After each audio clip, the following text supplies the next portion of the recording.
طواف میں جو مخلوط ماحول ہوتا ہے, بہت سے علماء نے اس کے خلاف بھی آواز اٹھائی ہے کہ پہلے آبادی کم تھی تو اتنا رش نہیں ہوتا تھا طواف میں کہ مرد اور عورت ایک دوسرے میں پس رہے ہوں.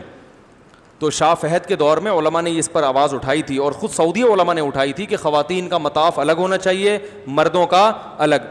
لیکن یہ کہ وہاں جب صدیوں سے ایک کام ہو رہا ہوتا ہے نا, اس کا چینج کرنا آسان نہیں ہوتا, اور اس میں بہت ساری مشکلات بھی ہوتی ہیں, تو وہ ایک مجبوری کی وجہ سے ہو رہا ہے.